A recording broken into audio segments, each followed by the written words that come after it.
Hello दोस्तों, आप सभी का स्वागत है सिविल डायमेंशन चैनल पर। आज का हमारा टॉपिक है 4 most popular types of modular kitchen. इस वीडियो में हम आपको बताएंगे 4 मोस्ट पॉपुलर किचन डिज़ाइन कौन से हैं, मॉड्यूलर किचन डिज़ाइन करवाते समय किन बातों का ध्यान रखना चाहिए, किचन डिज़ाइन में एर्गोनोमिक ट्रायंगल या वर्किंग ट्रायंगल क्या है।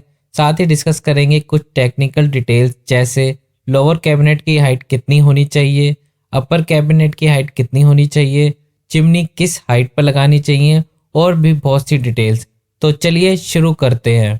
सबसे पहले समझ लेते हैं एक आइडियल किचन प्लान किस तरह का होना चाहिए। बेसिकली किचन को हम 4 तरीकों से डिज़ाइन कर सकते हैं। पहला है एल शेप किचन, दूसरा है सिंगल लाइन किचन, तीसरा है पैरेलल किचन और चौथा है यू शेप्ड किचन। वैसे तो इन सभी के अपने एडवांटेजेस हैं और यह डिफरेंट वर्क ट्रायंगल्स बनाते हैं। चलिए अब इसे डिटेल में समझते हैं। किचन डिज़ाइन करते समय पहले आपको एर्गोनोमिक ट्रायंगल या वर्क ट्रायंगल के बारे में पता होना जरूरी है। आप सोच रहे होंगे यह वर्क ट्रायंगल क्या है। दरअसल एक रिसर्च में पाया गया है कि किचन में मोस्ट कॉमन एक्टिविटीज़ हैं food storage area like fridge and cupboards, sink for washing and cleaning, stove for cooking. हम किचन में काम करते समय इन तीनों एक्टिविटीज़ को सबसे ज़्यादा करते हैं। यही तीनों एक्टिविटी मिलकर एक एर्गोनोमिक या वर्किंग ट्रायंगल को बनाती है। इस ट्रायंगल की थ्योरी यह कहती है कि एक इफ़ेक्टिव एफिशिएंट किचन वह है जिसमें काम करते वक्त वॉकिंग कम से कम हो। इसे आप इस इमेज की मदद से भी समझ सकते हैं। इस इमेज में फूड स्टोरेज, स्टोव और सिंक के बीच में जो ट्रायंगल बन रहा है उसे हम वर्किंग ट्रायंगल कहते हैं। वर्किंग ट्रायंगल की कोई भी साइड 4 फीट से 9 फीट के बीच में ही होनी चाहिए। यह एक सेफ जोन होना चाहिए। किचन में काम करते समय इस ट्रायंगल के बीच में कोई ऑब्स्ट्रक्शन नहीं होनी चाहिए। किचन के बीच में से वॉकवे भी नहीं होना चाहिए।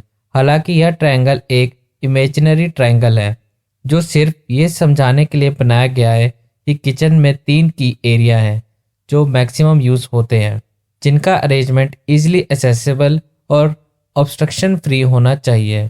चलिए अब आपको बताते हैं एक मॉड्यूलर किचन डिज़ाइन करते समय किन बातों का ध्यान रखना चाहिए।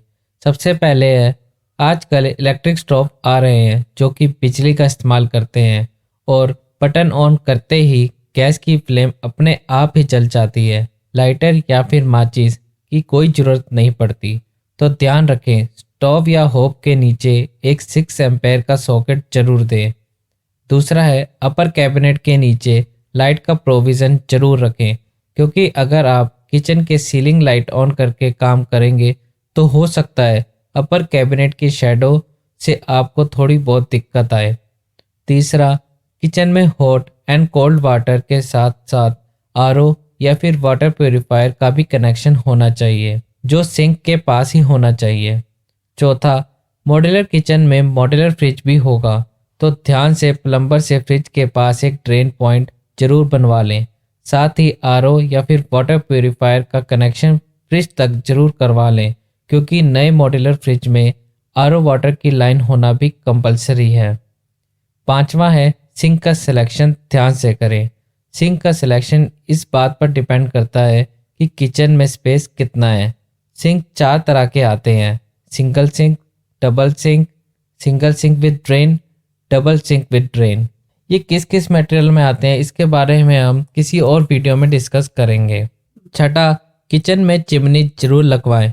सातवां, किचन कैबिनेट में कम से कम 3 ड्रॉवर और बड़े बर्तन रखने के लिए कैबिनेट जरूर बनवाएं। आठवां, लैमिनेट, माइका, पेंट, पॉलिश या फिनिश मटेरियल का सिलेक्शन ध्यान से करें। Last but not the least, counter top का सिलेक्शन ध्यान से करें। मार्केट में बहुत से ऑप्शन अवेलेबल हैं जैसे granite, quartz, nano marble, Korean counter top. Counter top के ऊपर हमने एक डिटेल वीडियो बनाई है जो कि आप ऊपर आए आई बटन पर क्लिक करके देख सकते हैं। चलिए अब किचन की स्टैंडर्ड डायमेंशन देख लेते हैं क्या होती है। क्योंकि इंटीरियर की ड्राइंग मिलीमीटर में बनती है इसलिए हम सारी डायमेंशन आपको mm में ही बताएंगे। शुरू करते हैं किचन के काउंटर टॉप से। किचन का काउंटर टॉप फिनिश फ्लोर से 860 mm होना चाहिए including counter top. Kitchen counter की चौड़ाई 600 mm होनी चाहिए। अपर कैबिनेट की डेप्थ 300 mm होनी चाहिए। किचन काउंटर टॉप और अपर कैबिनेट के बीच में कम से कम 600 mm का स्पेस होना चाहिए। चिमनी की हाइट काउंटर टॉप से 700 से 800 mm के बीच होनी चाहिए। अपर कैबिनेट की हाइट 640 से 700 mm की होनी चाहिए। यह एक ईजिली एसेसिबल हाइट है। आप चाहें तो अपर कैबिनेट और ऊंचे भी बनवा सकते हैं, पर उस पर सामान रखने के लिए आपको स्टूल या फिर लैडर यूज करनी होगी। तो फ्रेंड्स, आज के लिए सिर्फ इतना ही। अगर आप चाहते हैं हम आपके लिए इस तरह की इन्फॉर्मेटिव वीडियोस बनाते रहें तो प्लीज़ चैनल को सब्सक्राइब करें, वीडियो को लाइक करें और शेयर करें। Thanks for watching civil dimensions.